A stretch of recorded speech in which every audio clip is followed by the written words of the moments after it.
Hello. It's me again. Now, I was kind of inspired to do this in response to a comment I got under my thoughts on Jon Stewart video, where I was talking about his return and the points that I thought he made that were good, and sort of expanding on those thoughts as well. And this guy says, if this is what youth are like today, we're screwed, or something like that, like something incredibly like rude and like snarky, and it's one of those things that says more about him than it does about me. I've learned to kind of pick up those statements when they happen, since training myself watching Deadwood, because that was the whole point of Deadwood as far as I was concerned. But I digress. Yeah, so here's the thing. I consider myself a misanthrope. I think that is partially because my depression makes me very cynical. But at the same time, I also think the majority of humanity is just not worth redeeming. The majority of humanity is inconsiderate, ignorant, malicious, greedy, dangerously complacent, a concept I've explained before, highly reckless, highly entitled. I'm not going to say they don't deserve to live, but I would say that there's a lot of people out there who are taking life for granted. I'll put it that way. And I'm not talking about drug addicts or anything. They're trying to survive a fucking awful existence. No, I'm talking about people who display any of those typically middle upper class white people, Karens, for example. I'm going to speak to your manager, kind of thing, it's just it's unfortunate because I used to kind of engage in this a bit myself, because I would say, oh, Generation Z, those are the kids who have the attention span of a goldfish. Well, it's why? Because the generation that I assume the guy who left the comments from was the generation that raised these kids, fucking forced them into school, and then they got ADD, and then they were put on ADD meds, and where I was raised with a television set, they were raised with iPads. So that is programming from preceding generations. So if anyone should feel bad about the state that we're in now as millennials and Generation Z, it should be fucking boomers, because they were the ones who made us this way. Not to completely abscond from any responsibility whatsoever. Yeah, most of my problems are my own problems, and I can't blame them on anyone else but myself. But when it comes to a lot of how and this is what I see as kind of like a precursor to my drug addiction, a gateway drug, if you will, is my parents incentivized my report cards with money. So, I think an A was $20, B was $10, C was $5. Wasn't very much, but I was broke and, wanted to smoke weed at the time, so, yeah. And that kind of, I wanted to smoke weed later, but I got the same prices for elementary and high school. And then I would spend it all on candy and then gorge myself on candy, like $20 worth of candy. And that was actually, I'd say, probably my gateway drug. But it was that incentivization of things like that when I got into working and shit, made me go, okay, but if I do this, especially because the environments like kitchens, construction sites where everyone's on either coke or speed, it makes you go, okay, we're doing this to essentially drink our wages. I get it though, it's a hard knock life. That's why, they smoke and shit like that. I call smoking gradual suicide, because people believe it'd be a nice easy way out, but it's not a very easy way out once you get that terminal lung cancer or whatever the case may be. But as much of a misanthrope as I may be, I'm still I'm no better than anyone else. I'll put it that way. If anything, I'm probably a little below everyone else.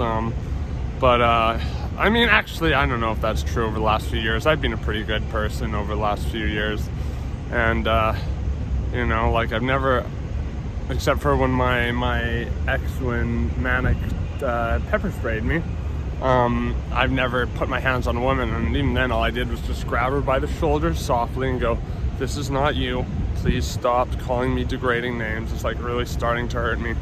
And then yeah, like, you know, I mean, I have done things I'm not proud of course, who hasn't, I think you're lying to me if you say you haven't. But that being said, I do think that, yeah, I mean, like I said, I was raised by a TV set. I mean, as a kid, I didn't believe in the world around me. I believed that I was in some sort of simulation, like I was cryogenically frozen, and just this simulation of a child's life was being, you know, projected into mine, and so I was just someone else who wanted to see what it was like to be a child, which actually is kind of freaky now, thinking about that DMT trip and being like, oh, we knew you, and you got bored of being a human, you got bored of this place and wanted to be a human, and ooh, I don't know, I still like don't take it too seriously, you know. I haven't done DMT in a while though. I've taken a long break because I just like I blasted through probably about 200 milligrams in a few hours last weekend and didn't break through, so I think it's just a combination of cross tolerance between psilocin and, which is 4-HO DMT, 4-ACO DMT. I don't know if that's like necessarily true, but I do think there is a cross tolerance between 4-ACO and NN-DMT, because every day I do it after 4-ACO, I just can't break through. Anyways, I think I digress again, but you know, if I do, I have a short attention span. I have very bad ADD, you know, and I think that's largely part and parcel to being either put in front of a TV set as a child, or put in a classroom where I was, you know, constantly antagonized by the teachers for, you know, being a nuisance. Which I'm sure I was, because I've always said if I met myself as a child, I would probably hate myself. I think, yeah, like when I just circling back to misanthropy, like, I try not to hate people on an individual level. You know, I try to give everyone the benefit of the doubt, and, you know, get to know them, and then if they're horrible people, I want nothing to do with them, right? You know, fair enough, right? But what I don't like is what humanity collectively as a species is doing. I just think it's mostly dictated by corruption and complete apathetic disregard for human life and the planet, you know. I've been down this road before in some of my other rants, but I think just like how I have to, as a misanthrope, despite hating that amalgam of humanity and its effect on each other and what's around us, I still have to give everyone the benefit of the doubt and get to know them before I decide, fuck this person, you know? And I don't think getting to know someone means watching a video where they talk about someone else's opinions for a little while and try to expound on their opinions, you know, like that dude in the Jon Stewart video, like, and he didn't even tell me where he was coming from. Like, I mean, if he was like what did he disagree with me on? What did I do that was like just so like self-righteous or like self-indulgent? Like, was it smoking weed when my job means I smoke a joint fucking at least every hour? More like 2 of very, very strong weed. Like, fucking, it helps with my ADD, man. Like, it seriously does. But, you know, once again, like, I digress. But what this guy, I would suggest, for people like this guy, what you should do is you should drop this feeling of obsolescence that's creeping up on you because you feel like you can't relate to the kids anymore. Like, I see this with Bill Maher sometimes, and like, you know, there are parts of Bill Maher I find are witty and funny, and then there's stuff that I hate, like his involvement with Andrew Wakefield, who promoted some dangerous like misinformation, scientific misinformation that caused a lot of parents to not get the MMR vaccine, measles, mumps, rubella. Yeah, I got that right. Because he wanted to sell his version and make money off of it, and then he also wanted to provide evidence to a litigator who recruited him. But yeah, I mean, anyways, but Bill Maher will, like, you know, shit on millennials and stuff like that. Like, I saw this one cringeworthy fucking new rules he did, where he was talking about the Gabby Petito case, which is a strange example for this type of rant. But he was going off about, like, oh, how these people, they managed to capitalize on fucking off. And it's like, what's wrong with that? You know, you work all year so you can get a vacation. These guys are getting paid for their vacations. Good for them, right? Like, I think you're just jealous, bro. But, no, anyways, I mean, I do love Bill Maher, otherwise, like, fucking, I like what he's done for pot, and, like, I've seen some of his, like, rallies and stuff, but, yeah, anyways, and I also love he had, I can't remember all the people on the panel. It was the lady from Jefferson Airplane, Robert Anton Wilson, who's one of my favorite people on the planet. It was supposed to be Timothy Leary, but it was like right before he died, so he was in pretty bad shape. But Robert Anton Wilson was very good friends with Leary.